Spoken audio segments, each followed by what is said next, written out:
پوچھنے والے نے پوچھا مولا وہ کون سی شے ہے جو زمین سے آسمان پہ جاتی ہے اور وہ کون سی شے ہے جو آسمان سے زمین پہ آتی ہے؟ مولا نے کہا جو زمین سے آسمان پہ جاتی ہے وہ ہے تمہاری دعائیں، اور جو آسمان سے زمین پہ آتی ہے وہ ہے توفیق۔ عزیزان گرامی ہمیں توفیق خداوند کریم سے مانگنی چاہیے، اور بہت سے لوگ اپنی دعا مانگنے کے بعد جو مایوس ہوتے ہیں کہ ہم نے جو دعا میں مانگا تھا وہ نہیں ملا، انشاءاللہ تفصیل سے عرض کروں کیونکہ آپ جانتے ہیں موضوع چل رہا ہے اس کے ماتحت گفتگو کرنی ہے، لیکن یہ تحفتاً چند باتیں عرض کرنا چاہتا ہوں۔ عزیزان گرامی ہمیں احساس ہی نہیں ہوتا کبھی کبھی کہ خداوند کریم نے ہمیں کتنی بڑی توفیق سے نوازا ہے۔ ہم دنیا کے درد روتے ہیں لیکن فرش اعضا جیسی توفیق اچھوں کو نصیب نہیں ہوتی۔ ہمیں ہر نماز کے بعد کم سے کم ایک سجدہ شکر اس کا کرنا چاہیے کہ خداوند کریم نے ہمیں اتنی بڑی توفیق سے نوازا ہے۔ اور عزیزان گرامی دنیا کا ہر شخص دعا مانگ رہا ہے نا وہ صرف ایک ہی شے کے لیے۔ آپ اگر کوئی یہ کہتا ہے کہ میں پیسہ مانگ رہا ہوں، اگر دعا میں پیسہ مانگتا ہے تو پھر پیسے والا دعا کیوں مانگتا ہے؟ سوال ہے عزیزان گرامی، اگر انسان یہ کہتا ہے کہ میں نے دولت مانگی تھی خدا نے مجھے دولت نہیں دی، ہم دعا میں دولت مانگتے ہیں، تو بھائی دولت مند دعا کیوں مانگتا ہے؟ تو معلوم یہ ہوا کہ سکون سب سے بڑی شے ہے، پیس آف مائنڈ سب سے بڑی شے ہے۔ اگر کسی کے پاس نہیں ہے تو پیس آف مائنڈ نہیں ہے، لیکن عزیزان گرامی خوش نصیب ہے وہ قوم کہ جس کے پاس یہ سکون ہے، جس سکون کو ہم فرش اعضا کہتے ہیں۔ صلوات بھائی محمد والے محمد۔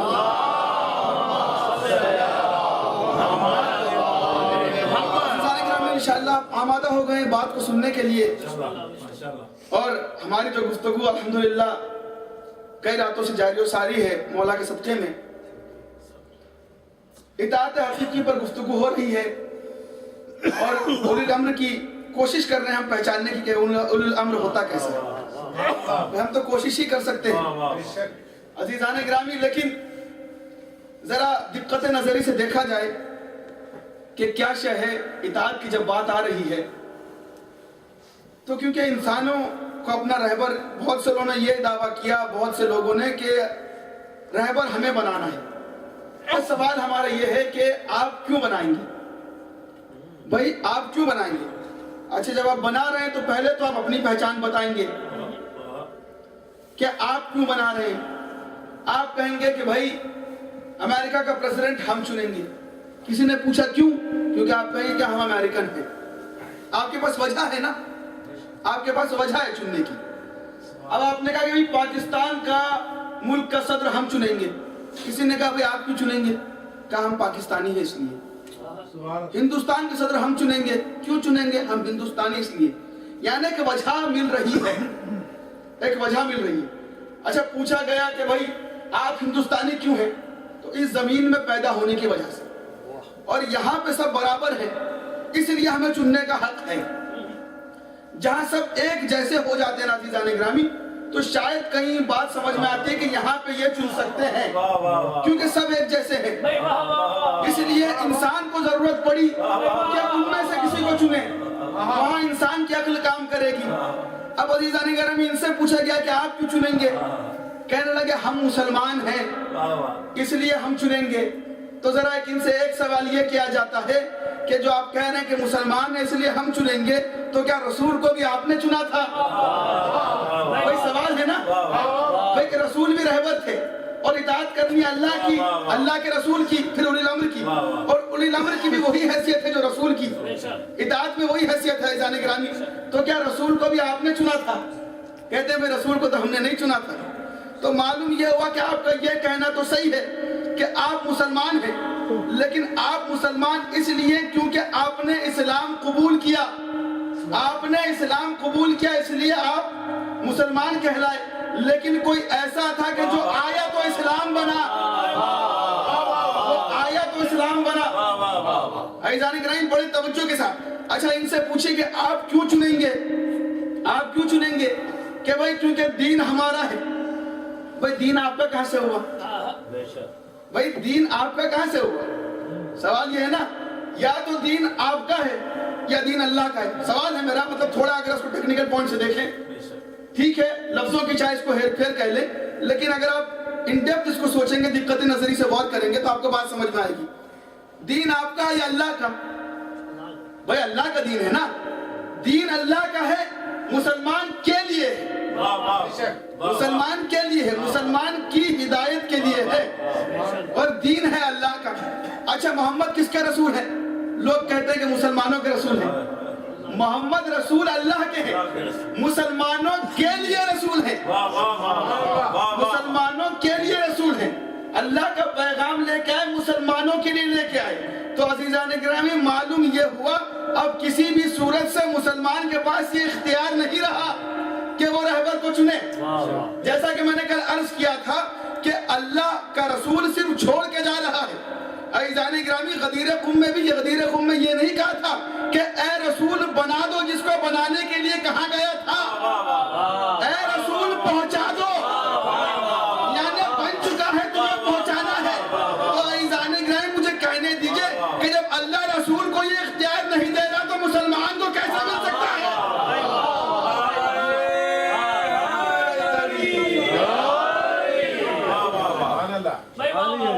جب اختیار رسول کو نہیں دے رہا ہے، رسول کو تو بات پہنچانی ہے، تو مسلمان کے پاس کیسے اختیار ہو سکتا ہے؟ تو معلوم یہ ہوا کہ سارا نظام اللہ کے ہاتھ میں، تو اب دین اللہ کا ہے، رسول اللہ کا، تو چنے گا بھی اللہ ہی۔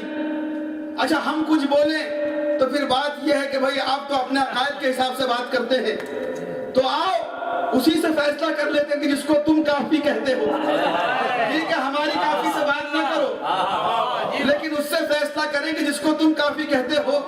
لیکن عزیزان گرامی اس کتاب کو بھی رکھا، اس کتاب کو کھولا جسے کتاب ہدایت کہتے ہیں، تو اس کتاب نے بڑھ کے کیا ہدایت کی؟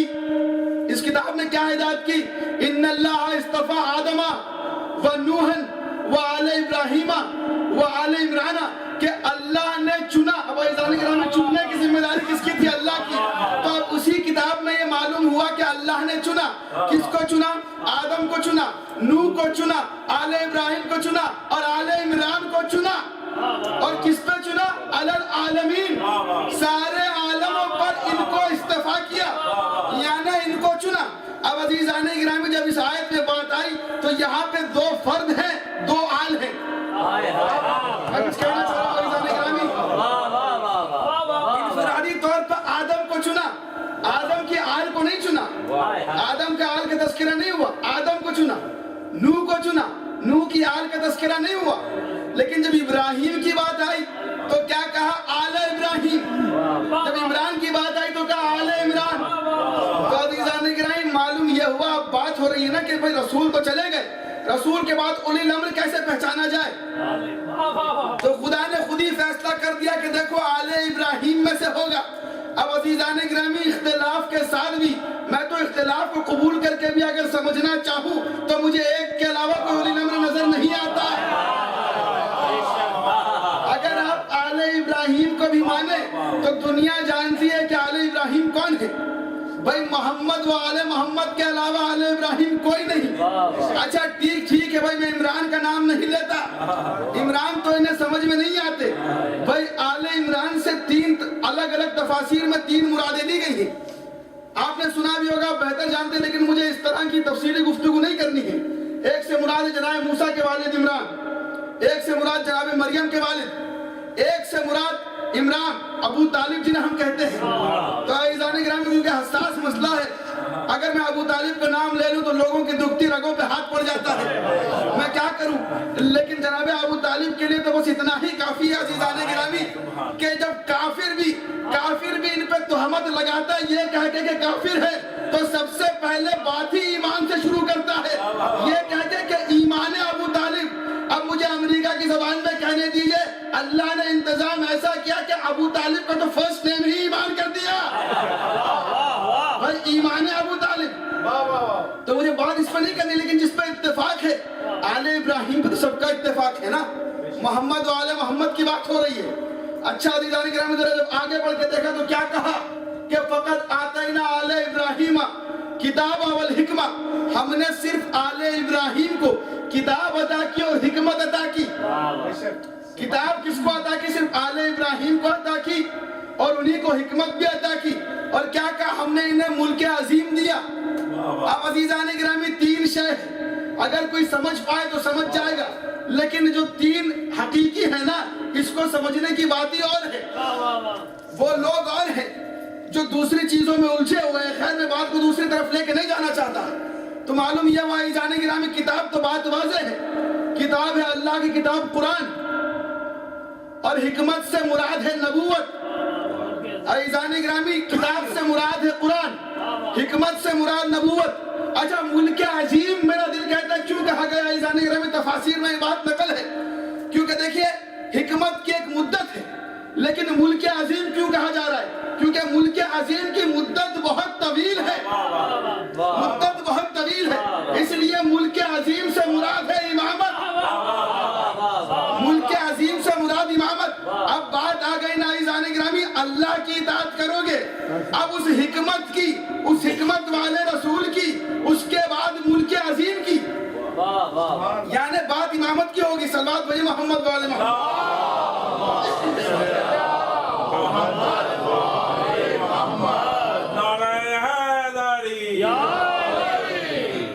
عزیزان گرامی.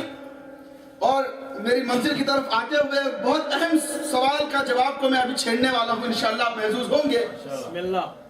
تو عزیزان گرامی معلوم کیا ہوا کہ اللہ نے ایک نظام قائم کر دیا کہ ہم نے انہی کو کتاب دی, اور انہی کو حکمت دی, اور انہی کو ملک عظیم عطا کیا. یہ اللہ کا ایک نظام ہے, اس کو ماننا پڑے گا. اچھا یہ بھی سب دنیا جانتی ہے کہ ناظم اللہ ہے ساری کائنات کا, نظام کو چلانے والا اللہ ہے.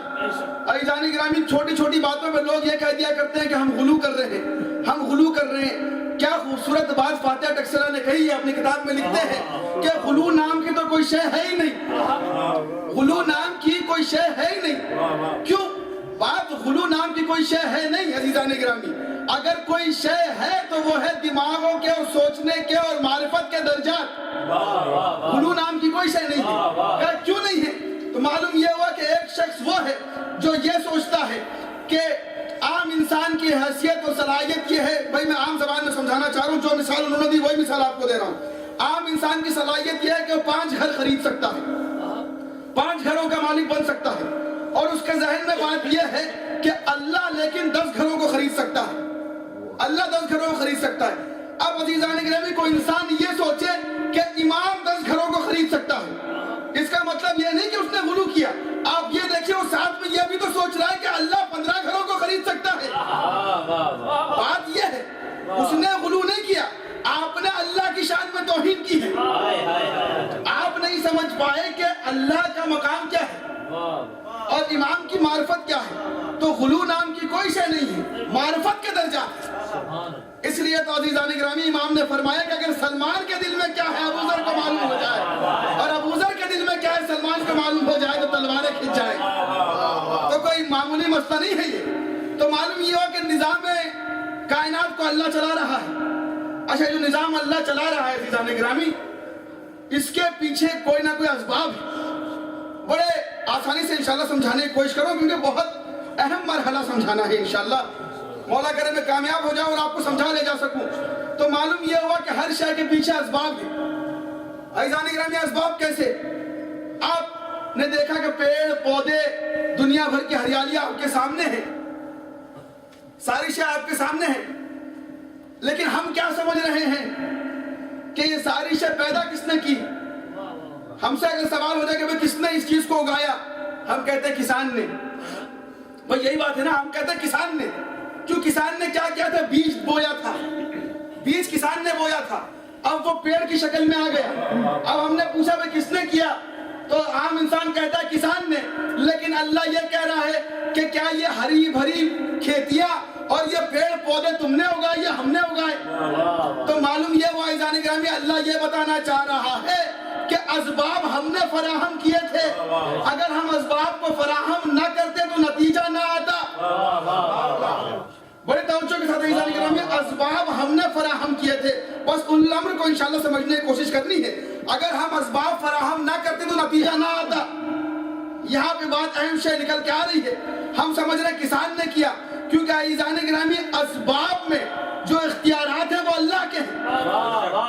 اسباب میں اختیارات اللہ کے ہیں. بھائی پانی ڈبوتا ہے, آگ جلاتی ہے, یہ آگ کی ایک فطرت ہے, اس کے پیچھے اسباب ہے. لیکن عزیزان گرامی اگر اللہ نہ چاہے تو نہ پانی ڈبو سکتا ہے نہ آگ جلا سکتی ہے. اچھا ایسے موقع بھی آئے جا نہ پانی ڈبا پایا نہ آگ جلا پائی. تو عزیزان گرامی کیا پتا چلا کہ کئی شے کے پیچھے اسباب ہوتے ہیں. کئی ایسی شے ہیں جو اسباب کی بنا پر کائنات کے وجود میں آتی ہیں. اب میں میری منزل کی طرف آ رہا ہوں عزیزان گرامی. معلوم یہ ہوا کہ جن اشیاء کے پیچھے اسباب ہوتے ہیں, کوئی سبب ہوتے ہیں, کوئی وجہ ہوتی ہے, اسے کہتے ہیں خلق. میں کچھ کہنا چاہ رہا ہوں عزیزان گرامی, اسے کہتے ہیں خلق. وہ ہے مخلوق. بلکہ اگر یوں کہا جائے, میں جو آپ کے سامنے بات عرض کرنا چاہ رہا ہوں, عرف عام میں تو کئیوں کے لیے ایک ہی الفاظ استعمال ہوتے ہیں, اور چونکہ لغات قاصر ہیں بات کو سمجھانے سے, اس لیے انشاءاللہ اشارے دیتے ہوئے میں آگے بڑھوں گا عزیزان گرامی. تو معلوم یہ ہوا کہ جن کے پیچھے اسباب ہوتے ہیں اسے کہا جاتا ہے خلق. لیکن اگر کوئی شے بنا اسباب کے وجود میں آ جائے اسے کہتے ہیں امر.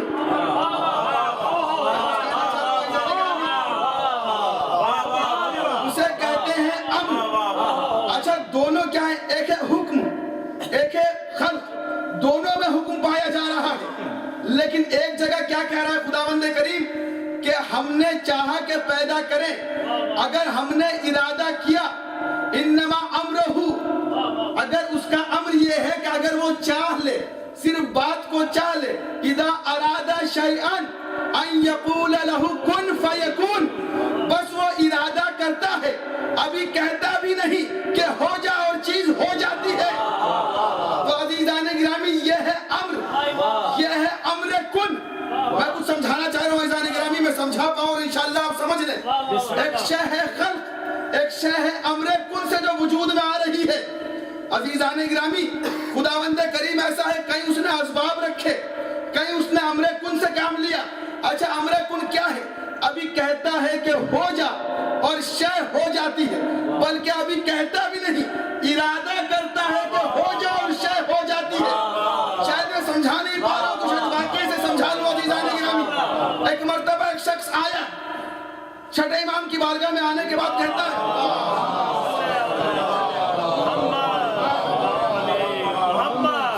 محمد کی بارگاہ میں آنے کے بعد کہتا ہے کہ مولا میں آپ کا چاہنے والا ہوں, میں مومن ہوں, میں اللہ کا مومن ہوں. مولا مسکرائے, مسکرا کے کہنے لگے تو مومن نہیں ہے, تو مومن نہیں ہے. کہا مولا ایسا کیوں کہتے ہیں؟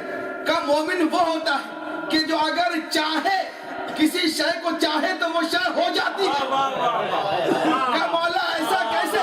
کیونکہ اللہ خود کہتا ہے تم میری اطاعت کرتے رہو, میں تمہیں مجھ جیسا بنا دوں گا. میں کچھ کہنا چاہوں عزیزان گرامی, تو کیا اللہ کی بات معاذ اللہ صرف برائے بات ہے؟ کیا کسی کو اپنے جیسا بنایا بھی ہے اس امر میں کہ اگر وہ چاہے تو ہو جائے, اگر وہ چاہے تو ہو جائے؟ ایسا کون ہے امر میں؟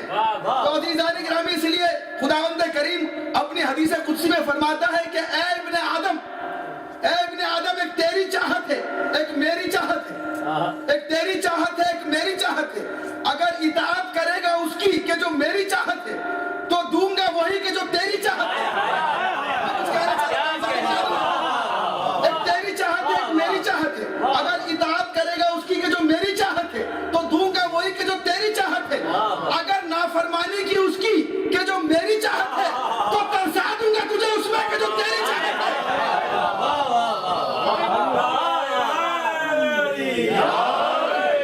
تو ترسا دوں گا اس میں کہ جو تیری چاہت ہے, لیکن ہوگا وہی کہ جو میری چاہت ہے.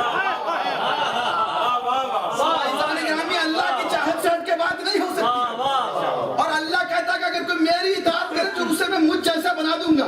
معلوم یہ ہوا کہ عام انسان کی دلی رسائی نہیں کہ وہ اللہ کی ایسی اطاعت کرے کہ اللہ اسے اپنے جیسا بنا دے بہت سی چیزوں میں, کہ وہ چاہے تو چیز ہو جائے. اب امام نے کہا مومن ایسا ہوتا ہے کہ اگر وہ کہے تو شے ہو جائے. اب اتنے میں سننے والے نے سن کے کہا مولا آپ کے کہنے کا یہ مطلب ہے کہ اگر میں کہوں اس پیڑ کو کہ اس درخت کو میری طرف چلاؤ تو کیا چلا آئے گا؟ تو ابھی امام اس سے پلٹ کے کہنے لگے ہاں, اگر جیسے میں ارادہ کروں کہ یہ درخت میری طرف آ جائے. ابھی امام کہہ رہے تھے کہ درخت وہاں آ گیا.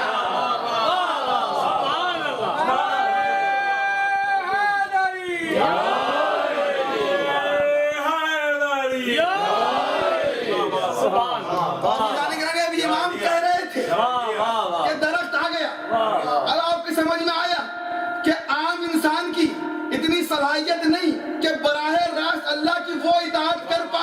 کہ جس کے بدلے اللہ اس کو ایسی صفت دے دے کہ وہ کہے اور ہونے لگے. تو اسی لیے ضروری ہے کہ اس چاہت کو اللہ کی اختیار کرے کہ جو اللہ کی چاہت ہے اس اطاعت کو اختیار کرے. تو عزیزان گرامی آپ دیکھیے کن فیکن کی بات ہے. اچھا میں بات عرض کر چکا ہوں, سوال آپ کے سامنے پیش کر رہا ہوں. اچھا اسی بات کو سوال کا جواب بھی ہے. میں نے کہا نا کچھ چیزیں ایسی ہیں جہاں پہ اسباب ہیں. عزیزان گرامی اللہ کہہ رہا ہے کہ ہم نے زن و مرد کے ذریعے انسان کو خلق کیا, یعنی اسباب تھے تو شے وجود میں آئی, لیکن جب چاہا تو آدم کو بنا ماں باپ کے خلق کر دیا, حوا کو بنا ماں باپ کے خلق کر دیا, عیسیٰ کو بنا باپ کے خلق کر دیا. یعنی اللہ مجبور نہیں ہے, اشیاء کو اسباب کے حوالے کرنے کے بعد اللہ مجبور نہیں ہے. کن کا اختیار ابھی اللہ کے پاس ہے, کن کا اختیار اللہ رکھتا ہے. اب میں خداوند کریم کی بارگاہ میں پوچھنا چاہوں گا, خداوند کریم تیری کتاب میں یہ لکھا ہے کہ اللہ وہ ہے کہ جس نے خلق السماوات والارض فی ستۃ ایام, اللہ نے زمین و آسمان کو 6 دن میں خلق کیا. پروردگار یہ کیا بات ہے, کہیں کن کہتا ہے تو کام ہو جائے, کہیں 6 دن میں چیز وجود میں آ رہی ہے, وہ اسی کتاب میں ہے نا. لیکن عزیزان گرامی میں آپ کے سامنے جواب دے چکا ہوں, وہ ہے خلق, وہ ہے خلق, یہ ہے امر کن. جہاں بات فوراً وجود میں آ رہی ہے, بڑی توجہ کے ساتھ عزیزان گرامی, میں نے کہا نا کہ بات تھوڑی معرفت والی ہے انشاءاللہ, اور مجھے آپ کی سماعتوں میں پورا یقین و بھروسہ ہے, بلکہ تجربہ بھی کر چکا ہوں, اس لیے بات کو پہنچا رہا ہوں. مولا آپ کو سلامت رکھے. تو معلوم یہ ہوا کہ یہاں پر جو 6 دن کی بات ہو رہی ہے یہ اسباب کے حوالے کیا تھا, یہ اسباب کے حوالے کیا. عزیزان گرامی آپ بتائیے کہ خداوند کریم صرف کن کہہ کے یہ پیڑ کو نہیں اگا سکتا, لیکن اس نے اسباب فراہم کر دیے کہ اسباب کے اچھی مٹی فراہم کر دی, پانی کو برسایا, جب پانی برسا تو بیج پودے میں بدلا, پودا ایک مرتبہ درخت کی شکل اختیار کرنے لگا. تو معلوم یہ ہوا کہ یہ اسباب تھے, اسباب تھے, اس لیے ارتقاء تدریجی ہونے لگا, سٹیپ بائی سٹیپ بڑھنے لگا. تو عزیزان گرامی معلوم یہ ہوا کہ جہاں خلق کی بات آتی ہے وہاں تک تو انسان کو بہت کچھ سمجھ میں آتا بھی ہے, کیونکہ وہاں بعض زمان و مکان کی آ جاتی ہے. اس وقت بہت بڑے بڑے سائنٹسٹ ٹائم اور اسپیس کی بات لے کے پہنچ جاتے ہیں. لیکن عزیزان گرامی خدا کی خود خلق بھی اتنی عظیم ہے, دنیا کا کوئی سائنٹسٹ یہ طے نہیں کر پائے گا کہ 6 دن میں آسمان بنا کیسے. تو جو خلق کو نہ سمجھے وہ امر کن کو کیا سمجھے گا.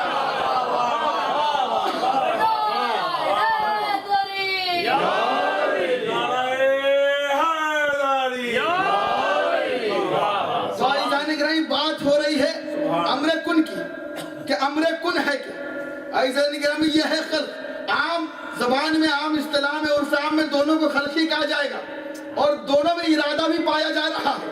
لیکن یہاں ارادہ کن ہے کہ بس ہو جا اور ہو جائے گی. ایک جگہ اسباب کے حوالے کر دیا, اسباب کے حوالے کر دیا. اب عزیزان گرامی بڑے توجہ کے ساتھ, کیونکہ میں نے ایک بات چھیڑی تھی کہ قرآن مخلوق میں سے نہیں ہے, اور میں نے اس کے ساتھ یہ بھی کہا تھا کہ اہل بیت بھی کسی عام مخلوق میں سے نہیں ہے, نازل ہوئے ہیں. اب وجہ کیا ہے نزول کی, یہ سوچیے اگر سمجھ پائے تو عزیزان گرامی. معلوم یہ کہ خداوند کریم کہہ رہا ہے اپنی حدیث قدسی میں, کیا کہتا ہے, کنتو کنز مخفیہ, میں ایک چھپا ہوا خزانہ تھا, فاحببت لکی اعرف, میں نے چاہا کہ میں پہچانا جاؤں, فخلقتک یا محمد, تو میں نے تمہیں خلق کیا. اب عزیزان گرامی بڑے توجہ کے ساتھ, پہلی چیز کائنات کی کون سی ایسی چیز ہے جو پہلے وجود میں آئی. میں نے پہلے آپ کے سامنے دنیا میں وجود کے 2 طریقے رکھ دیے جو خداوند کریم نے اختیار کیے. ایک اسباب کے ذریعے سے, ایک اسباب کے ذریعے سے شے وجود میں آ رہی ہے, ایک امر کن کے ذریعے سے. اچھا اسباب کے ذریعے میں کہاں آئے گی, جب پہلے سے کوئی شے موجود ہو. میں نے کیا بات کہی تھی کہ اگر بیج کو مٹی میں ڈالا جائے, یعنی ضروری ہے کہ درخت بننے کے لیے اگر آپ بیج کا استعمال کریں تو مٹی موجود ہو. میں کچھ کہنا چاہ رہا ہوں, میں نے بات آپ اسبابی مخلوق کی کریں گے تو وہاں پہ کچھ شے کا, کچھ سبب کا, کچھ اسباب کا پہلے سے موجود ہونا ضروری ہے. تو اب میرا ایک سوال ہے عزیزان گرامی, جو دنیا میں سب سے پہلی کائنات میں, بلکہ کائنات کی بات نہ کروں, اس سے دور کی اور اس سے بڑی بات ہے کہ اللہ نے جو سب سے پہلے شے کو خلق کیا, اب یہاں لفظ خلق بھی استعمال نہیں ہو سکتا. خوبصورتی تو یہی ہے کہ اب یہاں پہ آ کے میرا الفاظ دم توڑ دیتے ہیں, الفاظ دم توڑ دیتے ہیں.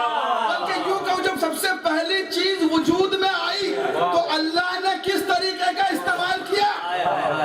اچھا عزیزان گرامی, جب یہ کہہ دیا کہ سب سے پہلی چیز, تو یہ خود اس بات پر دلالت کرتے ہیں کہ اس سے پہلے کوئی چیز تھی نہیں.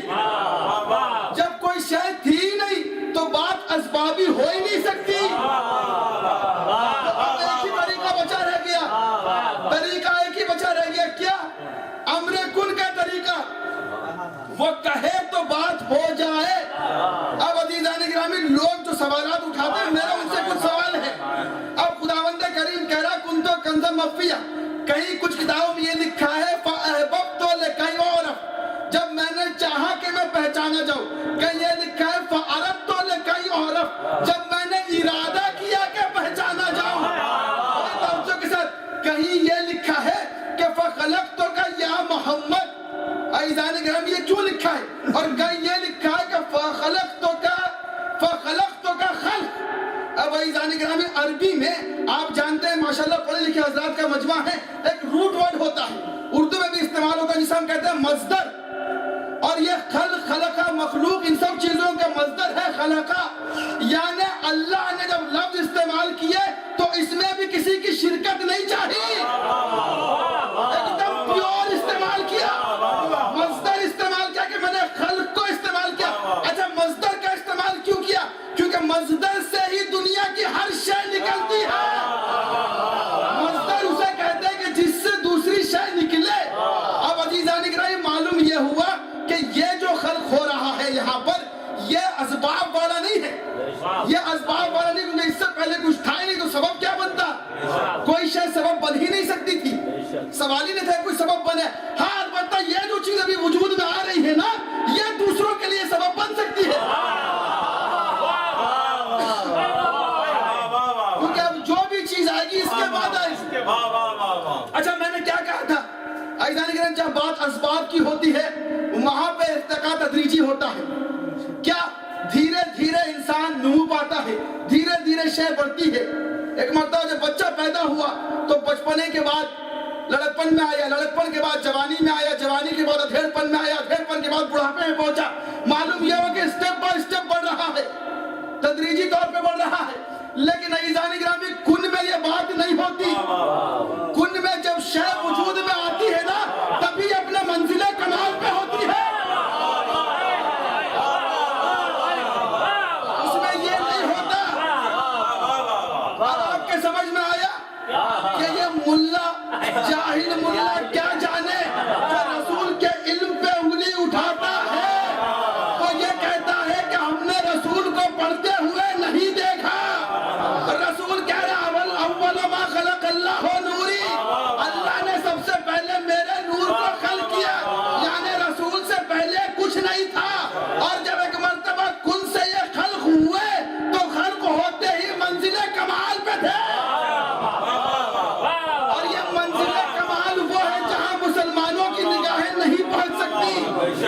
اب عزیزان گرامی میں نے کیا کہا کہ جب بات اسباب کی ہوتی ہے تو تدریجی بات بڑھتی ہے, دھیرے دھیرے اسٹیپ بائی اسٹیپ رفتہ رفتہ بات بڑھتی ہے.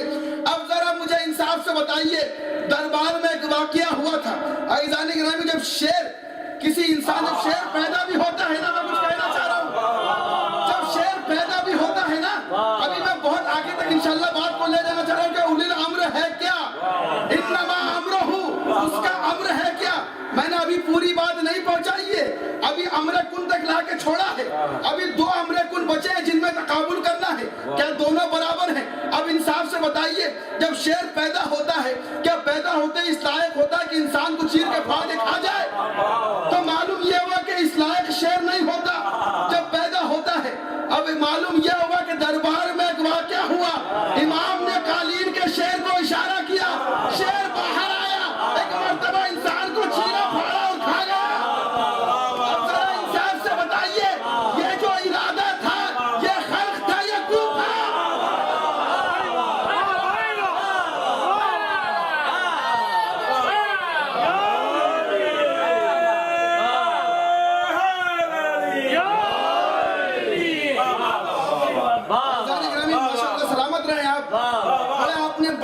سے سنا لیکن سننے کا حق ادا کیا. اب انصاف سے بتائیے یہ جو شعر نکلا تھا بھائی کئی تاریخ میں تو نہیں لکھا کہ ایک چھوٹا سا بچہ قالین کے باہر آیا شعر کا, ایک مرتبہ دھیرے دھیرے بڑا ہوا پھر انسان کو کھایا کہ نہیں. اب انصاف سے بتائیے کہ یہ خلق عام تھا یا یہ امر کن تھا. موتی کی خاصیت کیا ہے؟ موتی جو پرل آپ پہنتے ہیں جانتے ہیں دیکھا ہے سچا موتی جو ہوتا ہے اس کی خاصیت کیا ہے؟ بھائی راتوں رات تو یہ موتی نہیں بن جاتا, ایک مدت چاہیے اس کو موتی بننے کے لیے. کہا کیا ایک خاص زمانے میں جسے آب نیسا کہتے ہیں جب وہ پانی برستا ہے وہ سیب کے منہ میں جاتا ہے, مدت و صدف کی حفاظت میں وہ رہتا ہے, جب صدف کے شکم میں رہتا ہے تو کئی مدتوں بعد جا کے کئی سچا موتی بنتا ہے. تو معلوم یہ عزیزان گرامی یہاں پہ موتی بننے میں بھی کچھ اسباب ہے, دھیرے دھیرے موتی بنتا ہے. اب ذرا انصاف سے بتائیے ایک مرتبہ ایک امام نے اپنے چاہنے والے سے کہا ہاتھ کا دھول موتی بنتا گیا.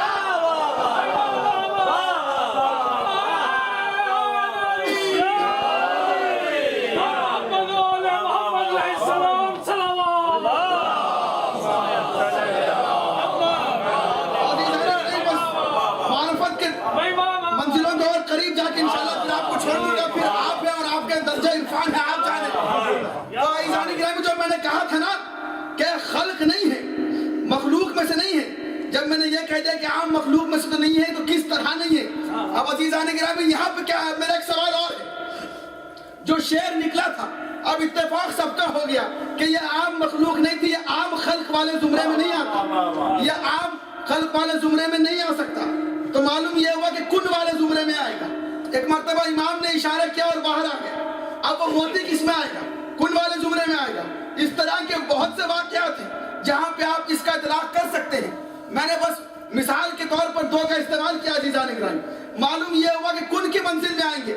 اب ذرا انصاف سے بتائیے جو پروردگار عالم نے سب سے پہلی مرتبہ کسی کو خلق کیا تھا وہ اور کیا یہ برابر ہو سکتے ہیں؟ کیا برابر ہو سکتے ہیں؟ بھائی وہ بھی کن کی منزل ہے یہ بھی کن کی منزل ہے, تو دونوں برابر کیسے ہو سکتے ہیں؟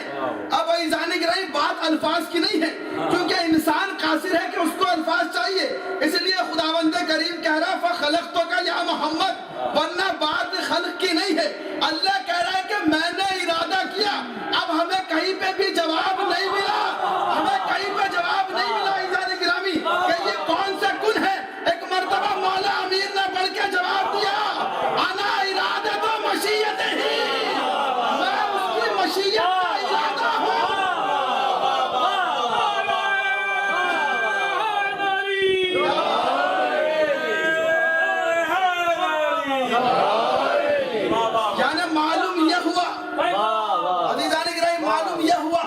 صرف یہ کن والے نہیں ہیں, کن کے لیے جو ارادہ اللہ نے کیا تھا اس ارادے کو اہل بیت کہتے ہیں. اس لیے تو جب انہوں نے کن کہا تو بات ہو گئی. اب یہ پورا سلسلہ الحمدللہ آپ کی سمجھ میں آ گیا. عام خلق خال ہے اور یہ ارادہ ہے اللہ کا. اس لیے امام نے کہا کہ میں اللہ کا ارادہ ہوں. کوئی کیا سمجھے گا کہ ارادہ کیا ہے؟ عزیزان گرامی اب اگر آپ بات کو آگے بڑھ کے دیکھیں کہاں کہاں ایسے مقامات آئے, لیکن جنہوں نے نہیں مانا, جب خدا نے کہہ دیا کہ تمہیں ماننا پڑے کیونکہ فیصلہ خدا کا ہے, تو دو ہی سبب ہو سکتے ہیں عزیزان گرامی نہیں ماننا ہے, یا ماننا ہے یا نہیں ماننا ہے. جو طاہر ہوگا وہ ضرور مانے گا, لیکن عزیزان گرامی جب حسد ہوگا نا, نہیں ماننے کی ایک ہی وجہ ہو سکتی ہے, آپ کسی بہترین چیز کو کیوں نہیں مانتے سوائے حسد کے کچھ نہیں ہے. تو ہمیشہ امام حاسدین کے بیچ میں کھڑے ہوئے تھے. جب ایک مرتبہ 8ویں امام جس دروازے سے روز دربار میں داخل ہوا کرتے تھے, کیونکہ بہت سے حاسدین دربار میں بھی تھے, ان حاسدوں نے ایک مرتبہ ایک منصوبہ بنایا. خدام سے کہہ دیا کہ دیکھو امام داخل ہوئے نا تو پردے کو مت اٹھانا. میں کچھ کہنا چاہ رہا ہوں عزیزان گرامی, پردے کو نہ اٹھانا. کیوں؟ یہ معاذ اللہ نعوذ باللہ امام کی توہین کرنا چاہ رہے تھے. اور میں نے اس دن آپ کی خدمت میں عرض کیا تھا کہ اللہ اپنے چاہنے والوں کی توہین کبھی برداشت نہیں کر سکتا. بلکہ بات یہ ہے عزیزان گرامی, بات یہ ہے کہ خداوند کریم عرض کیا تھا خداوند کریم ایک شے ہوتی ہے صبر. صبر شے اور ہے کہ اگر آپ کے ساتھ کوئی برا کرنا چاہے آپ نے اس وقت صبر کر لیا, اس کا جواب اس کو بعد میں ملا. ایک شے وہ ہے کہ اسی وقت اللہ نے اس کو جواب دیا. تو معلوم یہ ہوا یہاں اللہ باطل کو باطل کے امر سے ذلیل کر دیتا ہے. اور عزیزان گرامی, جب انسان کسی شے سے پیدا ہوتا ہے, میں نے آپ کے سامنے کہا نا اللہ کے ارادے کی بات ہے, جب انسان کسی شے سے خلق ہوتا ہے تو اس کے اندر اس کے اثرات بھی دکھائی دیتے ہیں. اس کے اثرات بھی دکھائی دیتے ہیں. میں نے آپ کے سامنے کا عرض کیا تھا کہ انسان کو 4 عناصر سے پیدا کیا گیا کہ آگ, مٹی, پانی, ہوا. میں ابھی ہماری بات نہیں کر رہا ہوں, عام انسانوں کی بات کر رہا ہوں عزیزان گرامی. تو آپ نے دیکھا کہ انسان کے اندر غصہ بھی پایا جاتا ہے, غصہ پایا جاتا ہے. انسان کے اندر جو غصہ ہوتا ہے لوگ کہتے ہیں کہ یہ آگ پہ دلالت کرتا ہے. جب انسان ایک مرتبہ بھڑکتا ہے غصے میں, یہ آگ پہ دلالت کرتا ہے. انسان کو شرم آتی ہے, یہ پانی پہ دلالت کرتا ہے کہ شرم سے پانی پانی ہوتا ہے. عزیزان گرامی, بہت سے لوگ شرم کھو چکے ہیں. اس میں کوئی ہماری کوئی یہ نہیں ہے کہ اگر وہ اپنے اس عنصر کو کھو چکے ہیں, لیکن در حقیقت موجود ہے جس کو انسان قبول نہیں کرنا چاہ رہا ہے. ایک مرتبہ کیا ہے, مٹی ہے انسان کے اندر جو انکساری ہے, مٹی کی وجہ سے ہے. آگ ہے, مٹی ہے, پانی ہے, ہوا ہے. یہ جو انسان کو گھومنے میں اچھا لگتا ہے نا ایک جگہ سے دوسری جگہ جانے میں, یہ ہوا کی فطرت ہے. عزیزان گرامی, باتیں کتابوں میں لکھی ہے جو آپ کے سامنے عرض کر رہا ہوں. اچھا ہماری بات اور ہے کہ ہمیں یہ 5ویں چیز کیوں اچھی لگتی ہے, کیونکہ ہمارے اوپر مولا کی جو فاضل دینت ہے, اہل بیت کی جو فاضل دینت کا جو نور ہے وہ حاوی ہے. اچھا عزیزان گرامی, انسان جس شے سے پیدا ہوتا ہے اس کے اندر وہ شے کی تھوڑے نہ تھوڑے عنصر ہوتے ہیں. اب آپ کو سمجھ میں آیا جو اللہ کا ارادہ ہے انہیں مظہر صفات پروردگار کیوں کہتے ہیں, یعنی اللہ کی مشیت سے خلق ہو رہے ہیں, اللہ کی مشیت سے خلق ہو رہے ہیں. اب عزیزان گرامی, معلوم یہ ہوا کہ پہلے اسباب ہونے چاہیے. کوئی انسان یہ اشکال کر سکتا ہے کہ اللہ یہ کہہ رہا ہے کہ میں چھپا ہوا خزانہ تھا, یعنی بطور اسباب خزانہ موجود تھا. اگر تم یہ مانتے ہو یہ سبب کے ذریعے وجود میں آئے تو اس خزانے سے وجود میں آئے. میں کچھ کہنا چاہ رہا ہوں عزیزان گرامی, اگر سمجھ پائے تو, یعنی ایک ہی خزانہ موجود تھا, ان میں اس خزانے کے ظواہرات پائے جاتے ہیں, تو کوئی ان کو کیا سمجھے گا. اچھا ایک بات, ایک سوال در ذہن میں اور اٹھتا ہے عزیزان گرامی. امام جب یہ کہہ رہے ہیں کہ شیعتنا خلقوا من فاضل طینتنا, کہ ہمارے شیعہ ہماری فاضل طینت سے پیدا ہوئے, یعنی جو ہماری زائد طینت تھی, یعنی ہمیں بنانے کے بعد جو طینت بچی. اب ذرا انصاف سے بتائیے, یہ ہمارے اور آپ کے کام ہو سکتے ہیں. ہم کوئی شے کو بنانا چاہیں, مٹیریل زیادہ لے کے آگے, پتہ چلا کہ مٹیریل بچ گیا. میں کچھ کہنا چاہ رہا ہوں عزیزان گرامی, اگر سمجھ پائے تو یہ ہمارے اور آپ کے ناقص کام ہوتے ہیں. اگر کوئی شے بنانا چاہ رہا ہے اور مٹیریل بچ گیا, اب بچے ہوئے مٹیریل سے کچھ بھی بنا دے, یہ ہمارے اور آپ کے کام ہے. لیکن عزیزان گرامی, اللہ کے کام میں نقص نہیں پایا جاتا. معلوم یہ ہوا کہ مٹیریل وہ ارادے کے ساتھ لے کے آیا تھا. یہ بچا کیوں, یہ اللہ نے پہلے سے ہی بچایا تھا کہ کچھ انوار کو ماننے والے کچھ طاہر لوگ بھی ہوں گے. تو یہ جو شیعہ ہے نا, یہ شیعہ بھی اللہ کے ارادے کی وجہ سے وجود میں آئے ہیں, ایسے ہی وجود میں نہیں آ گئے.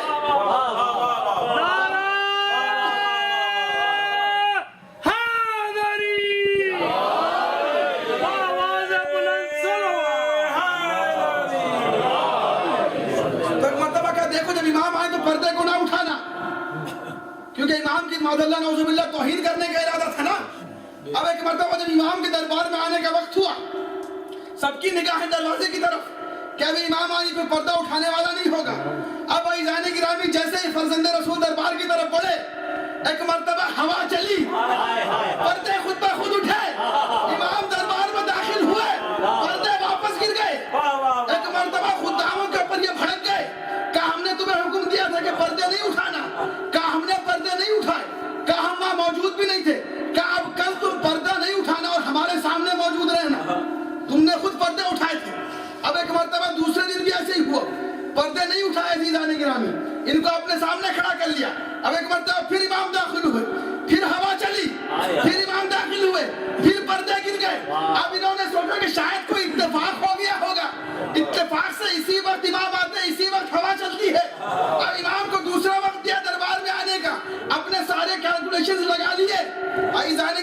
اپنی ساری جغرافی دیکھ لی، اپنی ساری ویدر رپورٹ دیکھ لی کہ کیا کیا ہونے والا ہے. اب ایک مرتبہ امام کو خبر دی کہ امام اس وقت آئیے. اب پھر پردوں کو نہیں اٹھایا. امام جب داخل ہوئے ایک مرتبہ پھر ہوا چلی، پھر پردے اٹھے، امام پھر داخل ہوئے. اب عزیزان گرامی لوگ پھر حیرت میں پڑ گئے اور حیرت میں پڑ کے کہتے ہیں مولا عجیب اتفاق ہے. بس ایک جملہ اور بات تمام. مولا عجیب اتفاق ہے، جب آپ آتے ہیں تبھی ہوا چلتی ہے. مولا مسکرا کے کہتے ہیں جو تمہارے لیے اتفاق ہے وہ ہمارے لیے اختیار ہے.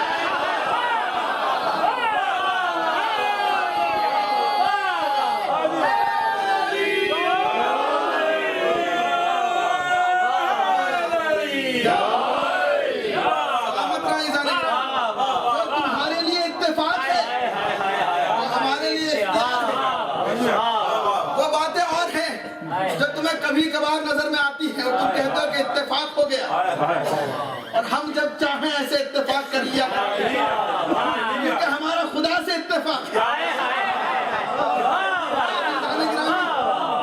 اب جس کو یہ بات سمجھنی ہونا وہ ان کے در سے اتفاق کرے، ورنہ پھر یہی کہتے رہے گا کہ شاید میں بھی اتفاق سے دنیا میں آ گیا. جو اتفاق سے آ جایا کرتے ہیں نا وہ ایسی باتیں کیا کرتے ہیں. ان کی بات سمجھ میں اہل بیت نہیں آتے. عزیزان گرامی ان کی سمجھ میں اہل بیت نہیں آتے، بس کن کہتے ہیں. اچھا یہ جو بات ہے نا کہ یہ لوگ کہتے ہیں کہ واسطوں سے مانگنا اور اس طرح سے مانگنا، یہ کس کا عزیزان گرامی؟ کون کہتا ہے کہ واسطے کی بات ہے؟ واسطے تو ان کے غلاموں سے مانگے لوگ، ان کے غلاموں سے مانگے. آٹھویں امام کے صحابی ہے معروف کرخی نام ہے، معروف کرخی نام ہے. شاید آپ کا سنایا واقعہ آپ کی سماعتوں کے حوالے کرتا ہوں چھوٹے بھائیوں کے لیے.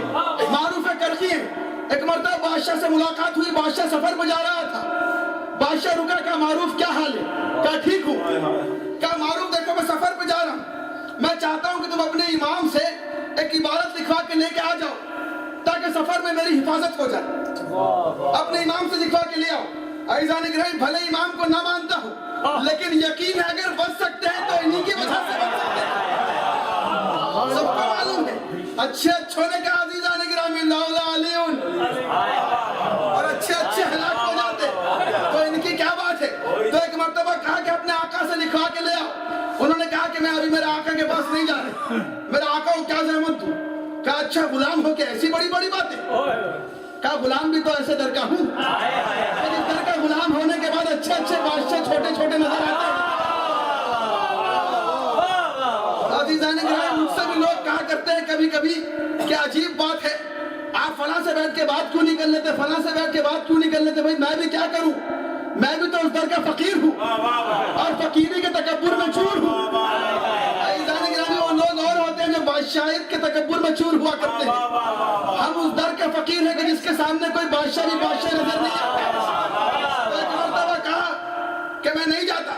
کہا تم کیا لکھوا کے نہیں لاؤ گے؟ کہا چلو چلو تم اتنا اصرار کر رہے ہو تو میں تمہارے حوالے ایک تحریر کر دیتا ہوں.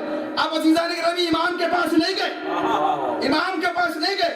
تحریر میں لکھا پروردگار تجھے معروف کا واسطہ، تجھے معروف کا واسطہ کہ اس کو غرق ہونے سے بچا لینا. اب عزیزان گرامی اس تحریر کو لکھ رکھا، رکھ کے لے کے سفر پہ چلا گیا. ایک مرتبہ سمندر میں طغیانی آئی، طوفان اٹھا. جب طوفان اٹھا تو پریشان ہوا. اب چاہتا ہے کہ اس تحریر کو نکال کے پانی میں پھینکے تاکہ سمندر سکون پا جائے، لیکن ایک مرتبہ پھینکنے سے پہلے سوچتا ہے کہ کھول کے ایک مرتبہ دیکھ تو لوں کہ امام نے لکھا کیا ہے، امام نے لکھا کیا ہے. جیسے ہی کھول کے دیکھا اس میں لکھا پروردگار تجھے معروف کا واسطہ کیسے غرق ہونے سے بچا لے. اب ایسے وقت میں جیسے معروف کا نام دیکھا ایک مرتبہ آگ ببولا ہو گیا، آگ ببولا ہو گیا. کیا ہے معروف نے میرے ساتھ کیا حرکت کی. اب غصے میں اس تحریر کو پھاڑ دیا اور ہاتھ میں پکڑا رہا. سمندر میں طغیانی جاری رہی اور جب تک ہاتھ میں پکڑا رہتا عزیزان گرامی ایک مرتبہ ان کاغذ کے ٹکڑوں کو سمندر میں پھینک دیا. اب جیسے ہی سمندر میں پھینکنا تھا، جیسے ہی سمندر میں پھینکا، تاریخ کہتی ہے کہ ایک مرتبہ طغیانی تھم گئی، طوفان تھم گیا، طوفان تھم گیا. یہ پریشان ہوا، پریشان ہو کے ایک مرتبہ معروف کے پاس آیا. کہا معروف تم نے میرے ساتھ کیا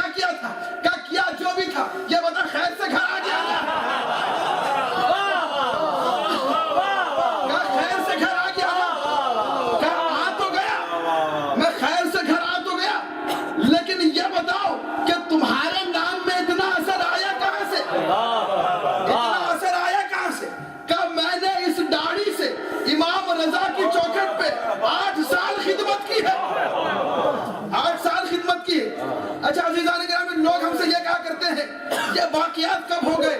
کبھی کوئی واقعہ سلمان کے ساتھ ہو جاتا ہے، کبھی کوئی ابو ذر کے ساتھ ہو جاتا ہے، سب کے سامنے کیوں نہیں ہوتے تھے؟ کس نے کہا سب کے سامنے نہیں ہوتے تھے؟ ہوتے سب کے سامنے ہی تھے، لیکن کوئی جادوگر کہہ دیتا تھا تو کوئی خدا کہہ دیتا تھا، تو اس لیے بتائے بھی اسی کے سامنے جاتے تھے کہ جو معرفت کے ان درجات پر فائز ہو جو اس کو تحمل کر پائے۔ عزیزان گرامی، اگر سلمان کو بتایا جا رہا ہے تو اسی لیے نہیں کہ سلمان بہت چاہتے ہیں، اس لیے کہ سلمان میں تحمل کرنے کی صلاحیت ہے۔ اس لیے تو امام نے فرمایا، جو میں نے بات کلرز کی تھی، کہ اگر نہ سمجھ پاؤ تو ہماری طرف پلٹا دو۔ اور عزیزان گرامی، بات کن کی ہے نا، جو لوگ کہتے ہیں کہ ان کے پاس کون سا کن ہے، بھائی ایسے کن ان کے نام لے کے جو انبیاء پرندوں کو زندہ کیا کرے، تو آپ اس بات سے تصور کیجئے کہ ان کے پاس کون سا کن ہے۔ یہ وہ ارادہ ہے کہ جس کی وجہ سے کن وجود میں آتا ہے، یہ وہ ارادہ ہے۔ ہمیں کہاں سے یقین ہوگا، ہمیں کہاں سے اطمینان ہوگا؟ جب ابراہیم نبی ہو کے ابراہیم کو نہ اطمینان ہو تو ہمیں کیسے اطمینان ہو؟ اب یہی بات تھی، یہی بات سلمان کے دل میں بھی آئی۔ سلمان نے بھی کہا، مولا یہ بتائیے کہ عیسیٰ پرندوں کو کیسے اڑایا کرتے تھے، ابراہیم نے پرندوں کو کیسے زندہ کیا؟ بس میرے مولا مسکرا کے کہتے ہیں، سلمان سننا چاہتے ہو یا دیکھنا چاہتے ہو؟ سننا چاہتے ہو یا دیکھنا چاہتے ہو؟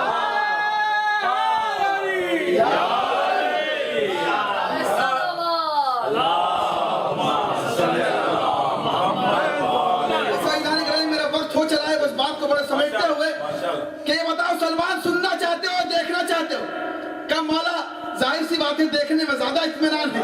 اب میرے مولا کہتے ہیں بتاؤ دیکھنا چاہتے ہو یا محسوس کرنا چاہتے ہو؟ جیسی آپ کی مرضی، جیسی آپ کی مرضی۔ آیت اللہ ہاشم بحرینی سے واقعی کو لکھتے ہیں کہ جیسی آپ کی مرضی مولا، کہ چلو اب تمہیں ایک مرتبہ کہا اس پرندے کو بلاؤ جو سامنے ڈال میں بیٹھا ہے۔ کہا مولا میں کیسے بلاؤں؟ سلمان کی زبان یہ پرندے کہاں سمجھتے ہیں؟ ایک مرتبہ مولا نے حکم دیا، اب اس اللہ کے ارادے نے امر کیا، سلمان نے پرندوں کی طرف اشارہ کیا، پرندوں کے جھنڈ سے ایک پرندہ چلا، سلمان کے قریب آیا، آنے کے بعد سلمان کے ہاتھ پہ آ کے بیٹھا۔ میرے مولا نے کہا سلمان ذبح کر دو، سلمان ذبح کر دو۔ اب سلمان پریشان، کہا مولا ذبح کر دوں؟ کیا سلمان یقین نہیں ہے کہ زندہ ہو جائے گا؟ بے شک یقین ہے، بے شک یقین ہے۔ ایک مرتبہ سلمان نے پرندے کو ذبح کیا، کہا سلمان اب پرندے کو حکم دو کہ اڑ جائے، پرندے کو حکم دو کہ اڑ جائے۔ اب ایک مرتبہ بس جانے کے بڑی توجہ کے ساتھ سلمان نے حکم دیا پرندوں کی کہ پرندہ پرواز کرے، لیکن پرندہ نہیں اڑتا۔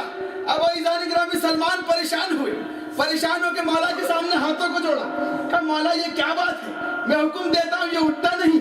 میرے مولا مسکرائے کہتے ہیں سلمان تم نے یہ کہا تھا کہ ابراہیم کیسے زندہ کیا کرتے تھے، عیسیٰ کیسے زندہ کیا کرتے تھے، اب اس طرح کوشش کرو جس طرح ابراہیم نے کی تھی، اس طرح زندہ کرو جس طرح عیسیٰ نے کیا تھا۔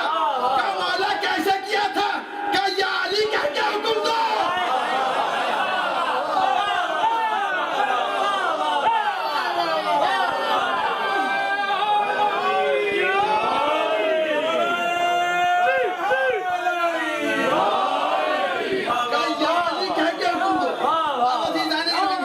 بہت سے لوگ ایسے ہیں، مولا ان کی ہدایت کرے، ان کے معرفت کے درجات میں انشاءاللہ ترقی کرے، کہ یہ پوچھتے ہیں آپ نے یہ کیسے کہہ دیا کہ علی کی مرضی سے پرندے کو اڑایا؟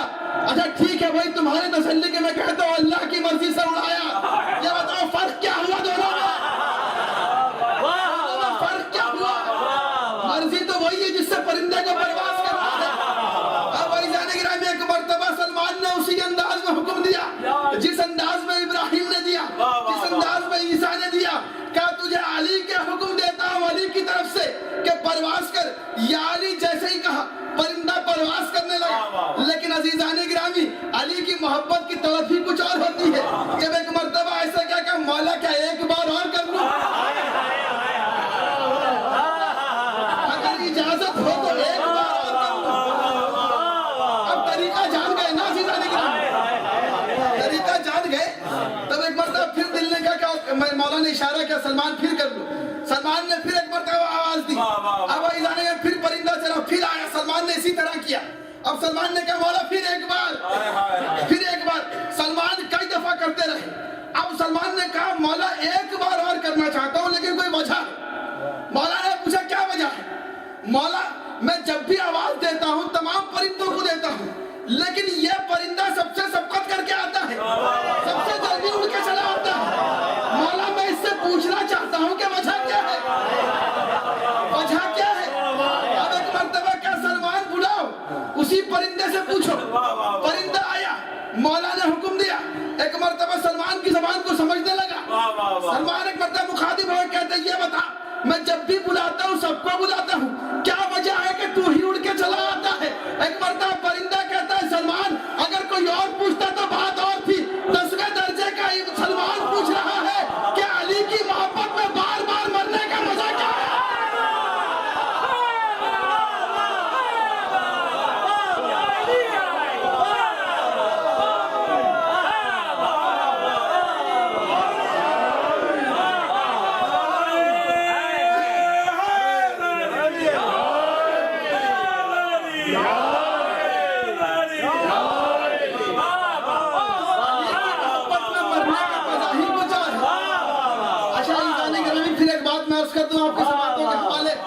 سماعت کو دیکھتے ہوئے مولا آپ کو سلامت رکھے.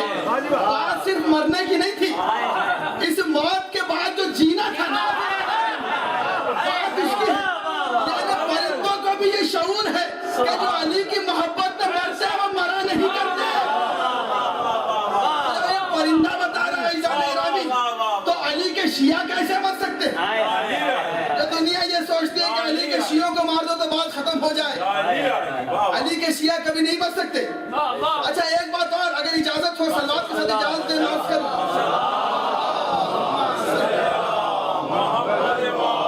بہت سی باتیں ایزان گرامی آج کی رہے گی لیکن انشاءاللہ کل عرض کروں گا میں.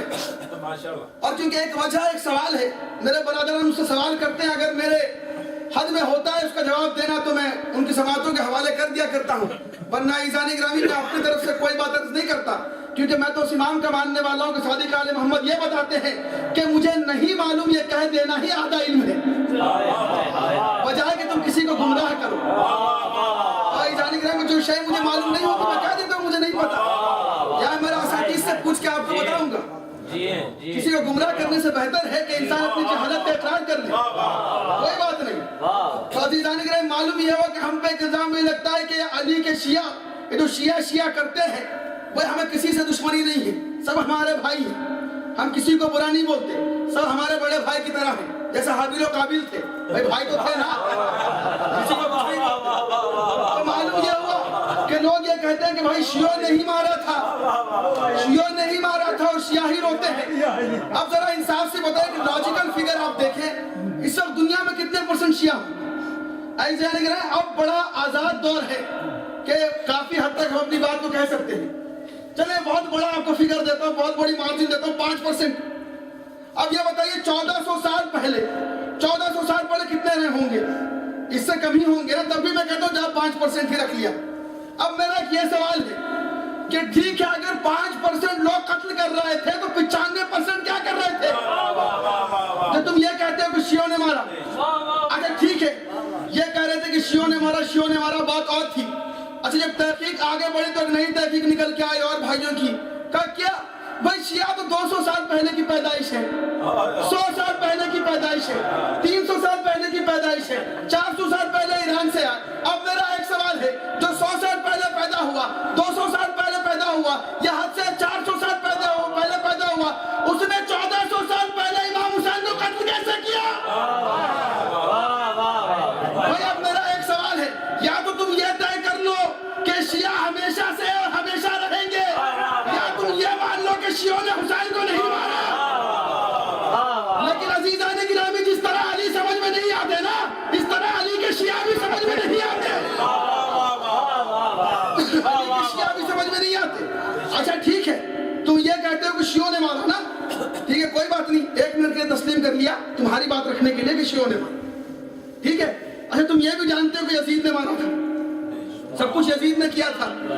تم یہ کہنا چاہ رہے ہو کہ شیعہ یزید کے چاہنے والے، ٹھیک ہے تمہاری بات مانتے ہوئے اب یہ ہمارا آپسی معاملہ ہے، تم بیچ میں نہیں آنا، کیونکہ اگر تم یہ کہہ رہے ہو کہ شیعہ جو یزید کی طرف تھے تو ہم اپنے والوں پہ لعنت کر رہے ہیں، بیچ میں نہیں آنا، اب یزید پہ لعنت، اس کے باپ پہ لعنت، اس کے دادا پہ لعنت،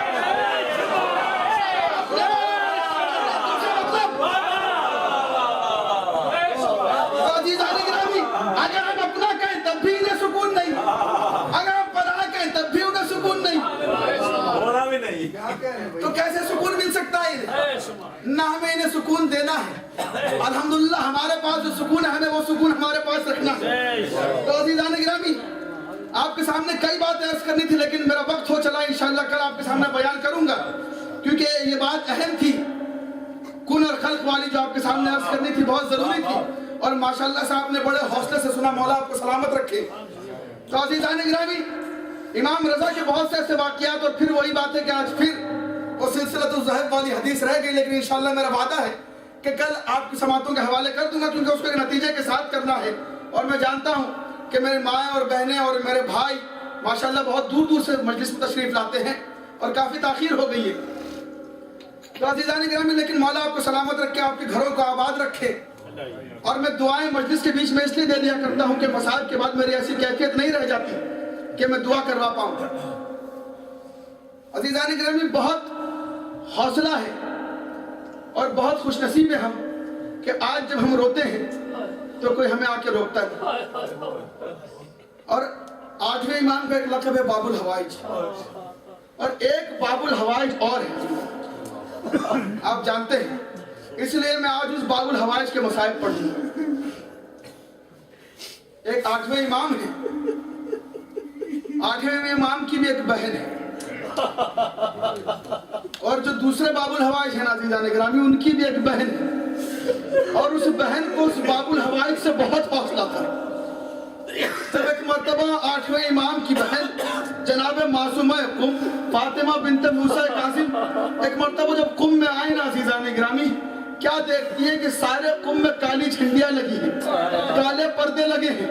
لوگوں نے کہا دیکھو ایک دم سے بہن کو بھائی کی موت کی خبر نہ دینا۔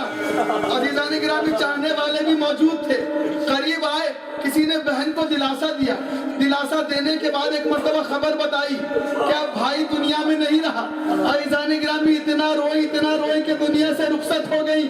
میں ہاتھوں کو جوڑ کے کہوں گا بی بی آپ کا بھائی باب الحوائج ہے نا، ارے ذرا کربلا میں آ کے دیکھیے، ایک باب الحوائج ایسا ہے کہ ایک مرتبہ جب وہ میدان میں جانے لگا، جب اس نے پانی کی اجازت مانگی تو زینب نے تمام بیویوں کو بلایا، تمام بیویوں کو بلا کے حلقے کے بیچ میں کھڑی ہو گئی۔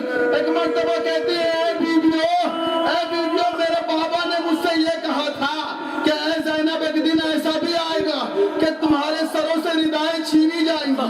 اے بیویوں جب میں مدینہ سے چلی تھی تو میں نے تمہارے رداؤں کی ضمانت دی تھی، ارے زینب اس ضمانت کو اٹھاتی ہے، ارے میرا بھیا مرنے کو جاتا ہے۔ اجرکم اللہ۔ عزیزان گرامی بس تفصیل سے مصائب نہیں پڑھوں گا، چند روایات پر نظر ڈالوں گا۔ باب الحوائج کے مصائب ہے نا، میں نے اس دن عرض کیا تھا کہ جب اس بچی کے مصائب ہوتے ہیں تو ایک چچا حاضری دیتا ہے، لیکن جب اس چچا کے مصائب ہوتے ہیں تو میرا دل کہتا ہے کہ شام کے زندان سے ایک بچی اٹھ کے آتی ہوگی۔ ارے اس بچی کی خاصیت یہ ہے، ایک مرتبہ ایک مانگنے والے نے مانگا، ارے ایک مرتبہ عباس کی زری پہ گیا، جا کے کہتا ہے کہ مولا آپ کو سکینہ کا واسطہ میری حاجت کو پورا کر دیجئے۔ ارے خواب میں سویا، کیا دیکھتا ہے کہ ایک شخص آیا ہے، ارے بھاگے کہ